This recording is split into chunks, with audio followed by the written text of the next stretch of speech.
Hello everyone, a very good morning to all. So a long gap के बाद क्योंकि थोड़ा सा मैं वेकेशन के लिए बाहर था। सो उसके बाद से मैं फिर से हम स्टार्ट करेंगे। मेरे व्यूअर्स के मुझे मैसेज आ रहे थे कि सर आप क्यों अचानक से क्यों स्टॉप कर दिया आपने। तो स्टॉप नहीं किया था, मैंने थोड़ा ब्रेक लिया, जस्ट फॉर वेकेशन के लिए मैं बाहर था।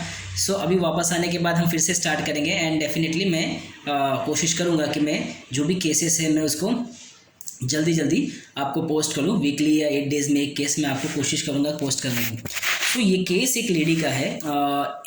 ये लेडी पिछले कम से कम 4 या 5 सालों से उसको माइग्रेन की तकलीफ़ है। ठीक है, तो वो आई और मैंने हस्बैंड को बाहर बिठाया एंड मैंने उसको पूछा कि बताइए मैम क्या दिक्कत हो रही है। तो उसने बोला सर मुझे सर में बहुत दर्द रहता है, मुझे ये तकलीफ़ पिछले 4-5 सालों से शुरू हुई है। तो मैंने बोला कि क्या परेशानी होती है, क्या दिक्कत हो रही है इसकी वजह से। बोले सर इसकी वजह से दिक्कत तो नहीं है, मगर मैं अपने लाइफ में बहुत परेशान हूँ।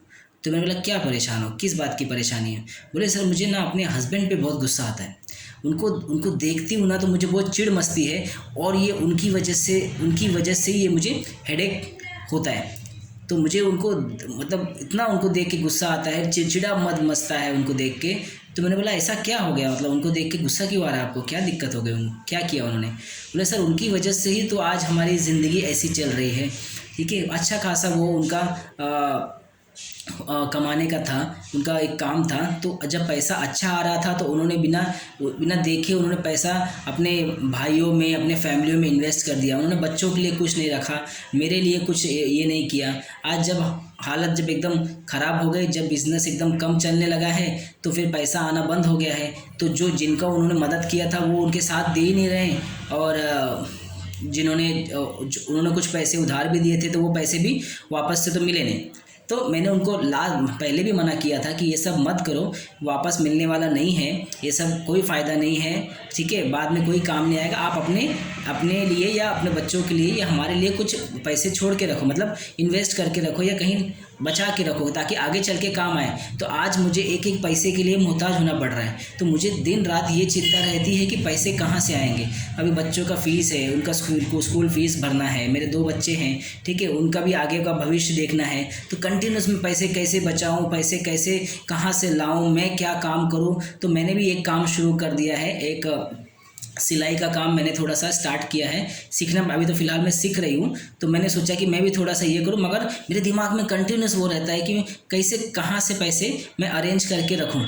तो ये मेरे दिमाग में चलते चलते धीरे धीरे करके मुझे ये इतना ज़्यादा होने लगा कि मुझे उसका सर दर्द होने लगा। और सर दर्द होता है तो बस इतना चिड़चिड़ापन मचता है, वो चिड़चिड़ापन मचता है। और मुझे जब भी मैं उनको देखती हूँ तो मुझे बहुत गुस्सा आता है उनकी, क्योंकि मैं जानती हूँ अगर उन्होंने ये पहले किया होता और उन्होंने पहले सेविंग किया होता तो आज ये दिन देखना नहीं पड़ता, या फिर मुझे बार बार इतना चिंता लेने की ज़रूरत नहीं पड़ती थी। मैंने उनको पहले भी बोला था कि पैसे थोड़ा बचाया करो या पैसे थोड़ा बच्चों के लिए छोड़ दो, मगर उन्होंने तब हमारी ना सुन के उन्होंने बाकी सब पैसे देते गए। और आज जिनको दिया है वो वापस नहीं दे रहे हैं और कोई मदद के लिए आगे नहीं आ रहे हैं। सो इसकी वजह से मेरी परिस्थिति बहुत ख़राब है और इसकी वजह से मैं झगड़ा करती रहती हूँ। घर में मेरा झगड़ा बार बार मुझसे झगड़ा हो जाता है। इनके परिवार वालों से मैं झगड़ा करती हूँ कि आप इन्होंने आपके लिए इतना किया है एंड आप जब काम आया तो आप नहीं कर रहे हो। तो मेरा रोज़ दिन ब दिन एक बार तो झगड़ा होता ही है घर के अंदर, इनके भाइयों से या फिर इनकी मदर से। तो मेरा झगड़ा होता रहता है। तो इसकी वजह से मेरा टेंशन और बढ़ गया है और मेरी तकलीफ़ और ये हेडेक उसके बाद से मुझे स्टार्ट हो गया है। सो मैंने बोला ठीक है और कुछ, बोले सर और कुछ नहीं, बस यही तकलीफ़ है। तो वो टेंशन रहता है दिमाग में कि बस मतलब कल को कुछ नहीं रहेगा, पैसे कहाँ से आएंगे। बस वो दिन रात वो दिमाग में यही चलता रहता है। रात को नींद भी नहीं आती इसके चक्कर में कि वही सोच चलती रहती है कि पैसे का अरेंज कैसे होगा आगे, अगर बच्चे और कुछ लग जाएगा या कुछ एक्स्ट्रा चीज़ आ गया, घर में कुछ लेना पड़ गया, तो हमारी हिम्मत नहीं है कि मैं एक्स्ट्रा चीज़ कुछ अफोर्ड कर सकूँ। और इनको मैं बोलती हूँ कि आप दूसरा काम देखो या कुछ और बिज़नेस करो, मगर ये मेरी सुनते ही नहीं है। तो इस तरीके से धीरे धीरे करके मेरा और सर दर्द बढ़ जाता है और चिड़चिड़ापन बढ़ जाता है। तो मैंने बोला ठीक है चलो मैं मेडिसिन देता हूँ एंड लेट्स सी देखते कैसा रहता है। तो मैंने उसे 30 का डोज़ दिया एंड 30 के डोज़ देने के बाद उसका जो एक हफ्ते के बाद बुलाया तो एक हफ्ते में सिर्फ उसको 2 बार अटैक आया, जो फ्रीक्वेंटली अटैक चल रहा था, मतलब उसका हेडेक आता था 3 से 4 दिन चलता था एंड फिर से वापस से 1-2 दिन सेटल हो गए, फिर से अटैक आता था। मगर इस बार उसको हफ्ते में एक बार या 2 बार अटैक आया था एंड वो भी माइल्ड रहा, ठीक है। एक दिन में वो चला गया, जो 2-2 3-3 दिन रहता था। फिर से ऊपर से 15 दिन के बाद बुलाया तो उसको फिर से 15 दिन में एक और अटैक आया था, वो भी बहुत माइल्ड था। ऐसे करके 1 महीने के बाद उसकी इंटेंसिटी काफ़ी कम हो गई। ये केस मेरे पास तकरीबन 1 साल चली। 1 साल के बाद उसका जो माइग्रेन का टेंडेंसी था, उसकी जो इरिटेबिलिटी थी हस्बैंड के प्रति जो चिड़चिड़ापन था, गुस्सा था, यही उसका मेन कॉज था उसके हेडेक का और उसके चिड़चिड़ापन का या उसके माइग्रेन का। सो वो निकलना बहुत ज़रूरी है। तो हमारा प्रिस्क्रिप्शन भी उसी की बेस से होना चाहिए, क्योंकि वहाँ से उसे वो पॉजिटिव फैक्टर मिला है ना। तो positive factor is most important each and every case. तो हमें वो चीज़ पिकअप करना है जो बहुत स्ट्राइकिंग सिम्टम्स है। सो मैंने भी इस केस को वहाँ से स्टार्ट किया है। पहला जो रूब्रिक्स हमने लिया था जो है वो इरिटेबिलिटी टूवर्ड हस्बैंड, ठीक है। सिंपल जो पेशेंट बोल रहा है, irritability towards husband, anger toward husband, ठीक है। इरिटेबिलिटी, हेडेक ड्यूरिंग, ठीक है।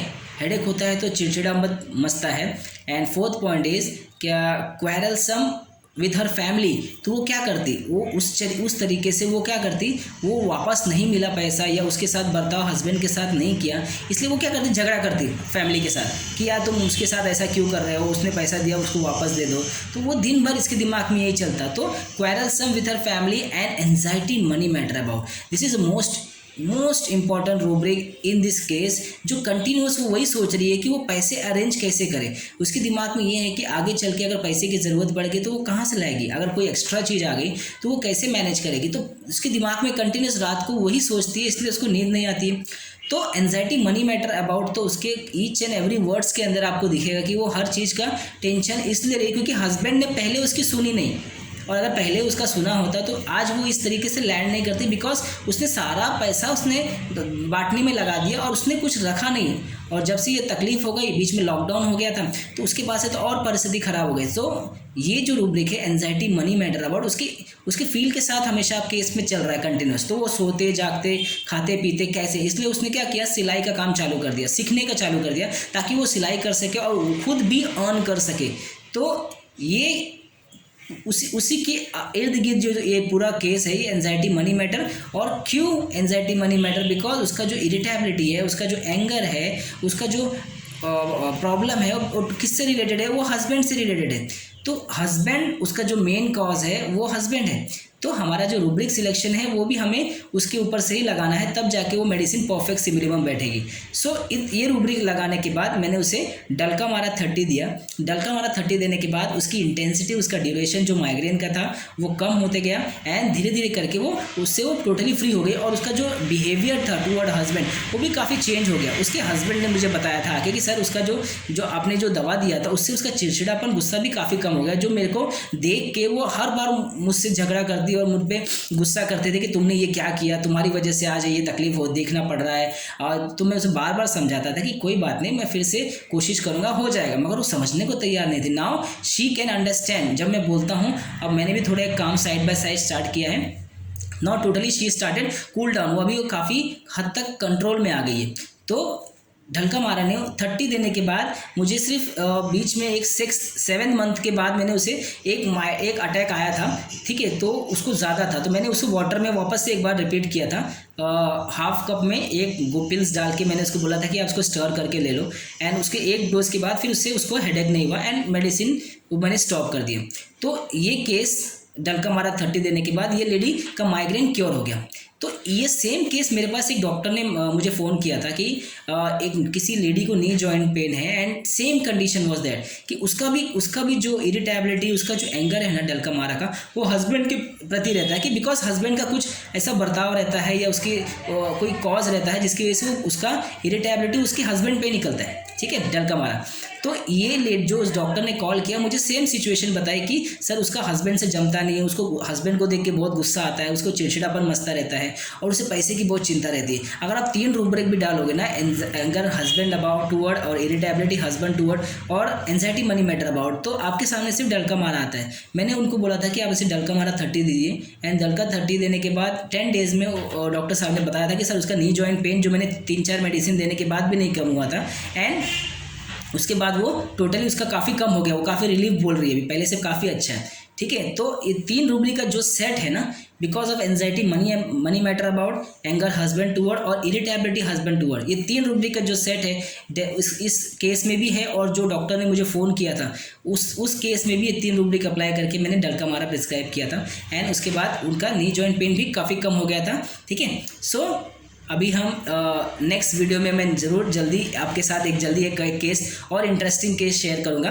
सो आज के लिए हम डलका मारा के साथ आपको छोड़ते हैं, और अगर वीडियो पसंद आता है आपको तो प्लीज़ उसे लाइक कीजिए, सब्सक्राइब कीजिए। ठीक है, ये बोलना ज़रूरी है क्योंकि मैं वीडियो पोस्ट करता हूँ तो आपके कमेंट्स मुझे काफ़ी ये देते हैं, सीखने को मिलते हैं कि आप अगर कुछ सवाल पूछते हैं या आप कुछ अगर पूछते हैं तो मैं उसे डेफिनेटली ट्राई करूँगा कि नेक्स्ट वीडियो में पोस्ट करने के लिए। तो थैंक यू सो मच।